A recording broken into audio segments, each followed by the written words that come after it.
Bela atualizada do Brasileirão depois dos primeiros jogos. O Vitória venceu muito bem o Remo, o Fluminense venceu o Grêmio, o Furacão, o Atlético Paranaense largou muito bem e eu vou te explicar o porquê essa vitória sobre o Inter muda a história do Atlético nesse primeiro turno. Tivemos polêmica com o São Paulo vencendo o Flamengo e a Chapecoense é a líder do campeonato. Vamos ver essa tabela, analisar os jogos, contar tudo o que tá acontecendo e os favoritos de hoje. Então vambora, mete marcha e vamos nessa.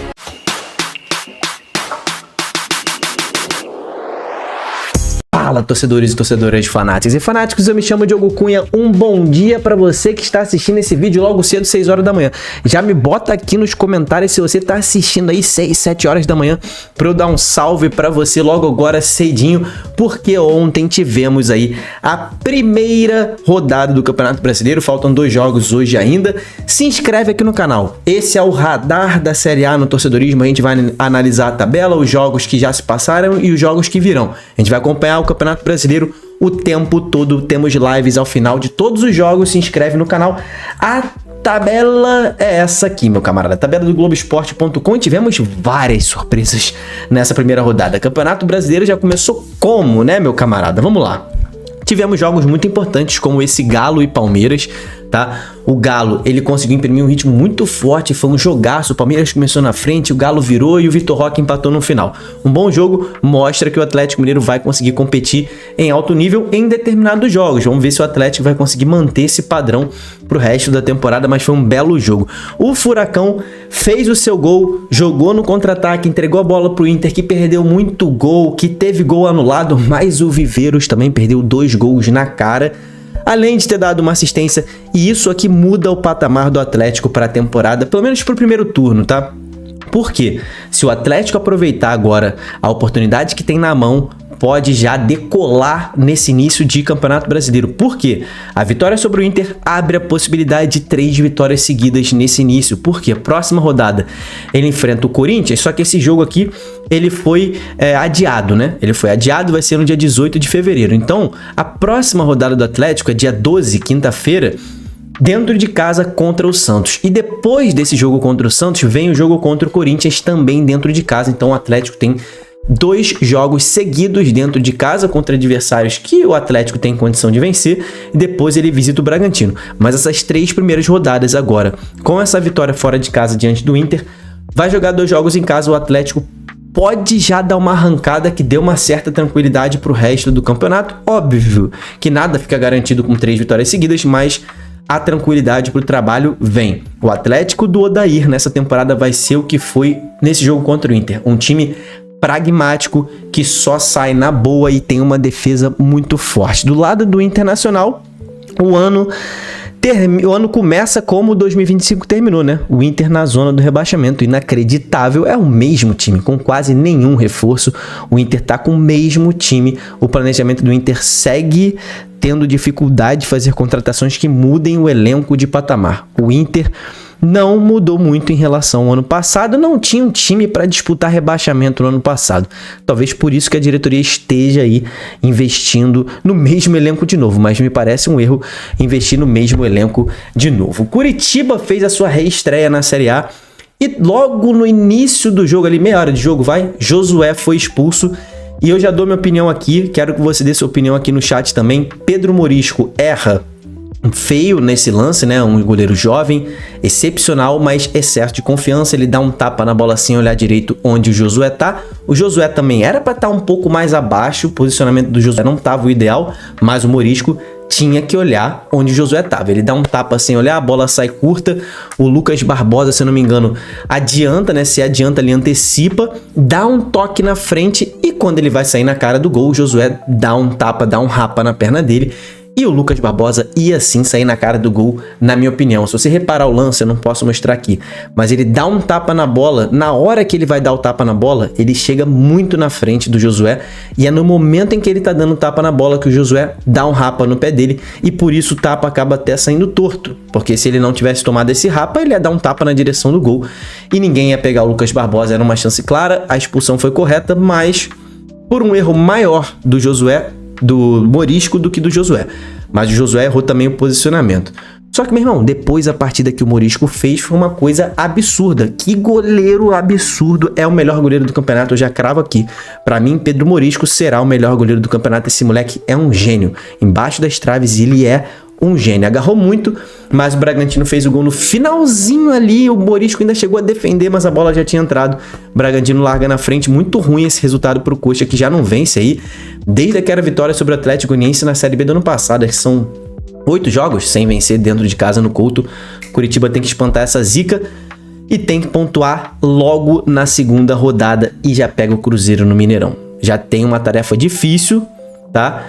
E depois ainda joga fora de casa contra a Chapecoense. Então é o inverso do Atlético Paranaense, o Coxa, né? Se o Atlético começou vencendo fora e joga mais 2 em casa agora, o Coxa começou perdendo em casa e joga 2 jogos seguidos fora agora. Então o Coxa vai ter que pontuar fora de casa com toda certeza, pelo menos aí vencer um dos jogos, tá? Vitória e Remo, um bom jogo, tá?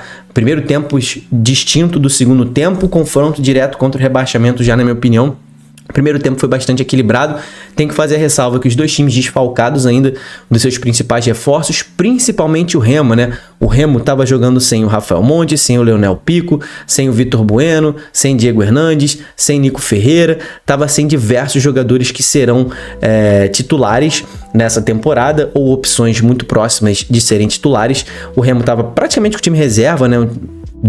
Se a gente for contar que os reforços não puderam jogar nessa rodada, o Vitória estava sem o Marcinho, o Eric foi reserva também, ainda está se recondicionando fisicamente, mas o primeiro tempo foi equilibrado, o Remo jogou bem, o Vitória jogou bem, foi lá e cá o primeiro tempo.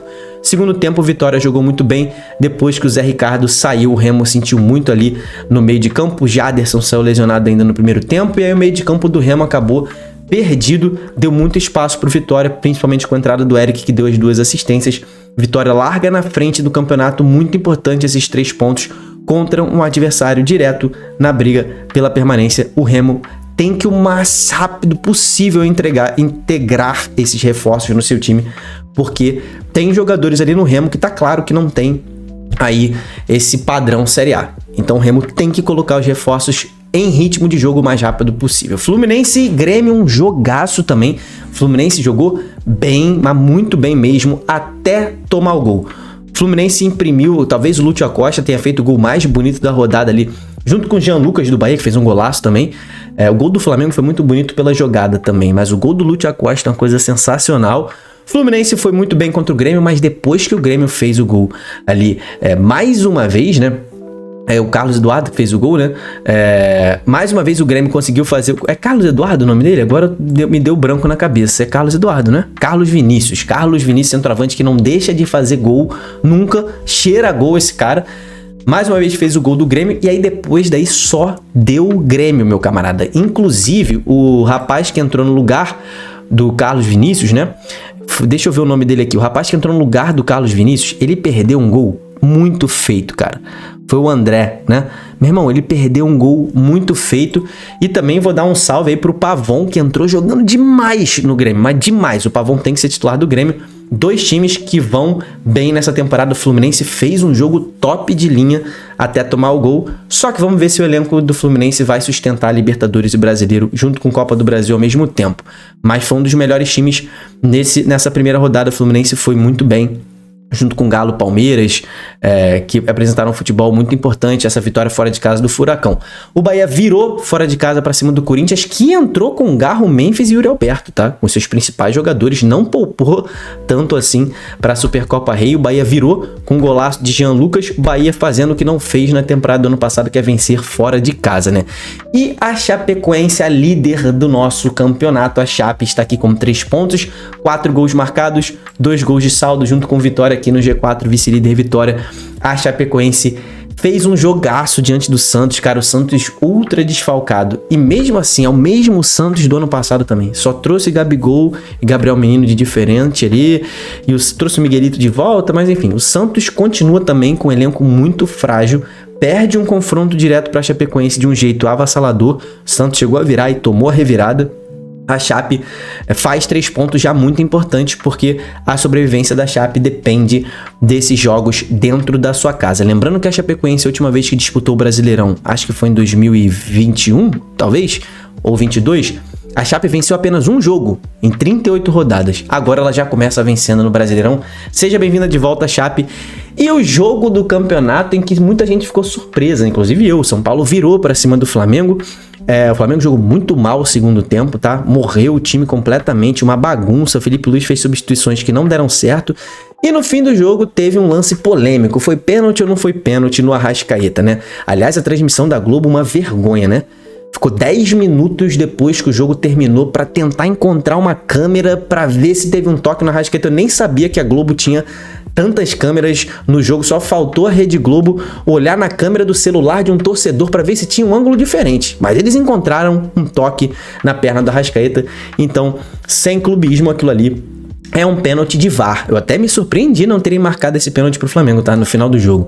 É um pênalti de VAR. Houve realmente um leve toque ali na perna do Arrascaeta. A interpretação do VAR é que não foi pênalti, que não teve impacto na jogada. A minha interpretação é que, pra mim, toque na bola, toque na perna do jogador logo antes dele chutar, prejudica a finalização.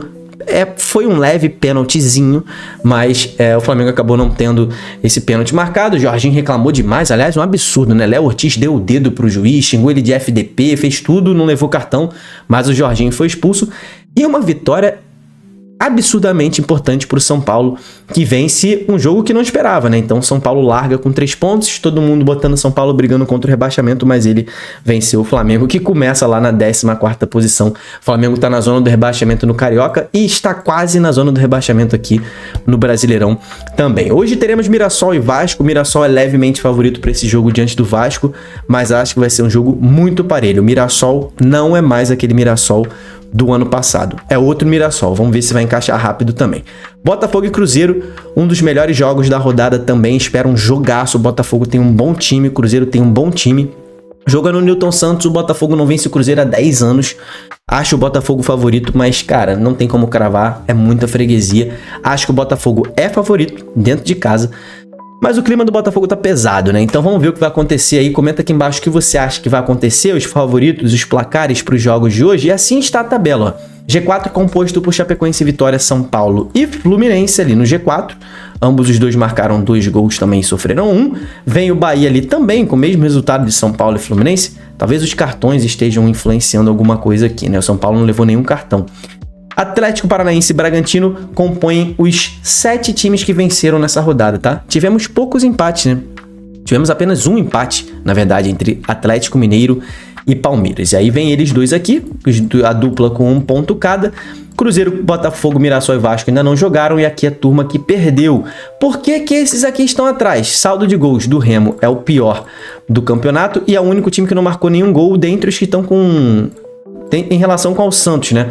O Santos, por exemplo, tá com menos 2 de saldo, mas marcou 2 gols. Então, nos gols pró, o Santos fica na frente do Remo. O Coxa também não marcou gol, assim como o Remo, mas tomou só 1, assim como o Inter, que tomou só 1 sem fazer gols. Corinthians, Grêmio, Flamengo perderam, mas fizeram pelo menos 1 gol. Estão aí com menos 1 de saldo, meu camarada. Hoje à noite teremos live. Ah, e um detalhe muito importante para você que joga cartola, meu camarada. Você que joga cartola, a liga do campeonato se chama Canal Torcedorismo. Essa é a liga do campeonato, tá? Então tá aberta a liga, já somos ali 87 participantes. Você que quiser participar da liga, manda lá. É só procurar na busca aí Canal Torcedorismo, você vai ser muito bem-vindo na nossa liga do Cartola. Se inscreve no canal também, meu camarada, muito importante. Deixa a curtida, até o próximo vídeo. Tamo junto, valeu e falou!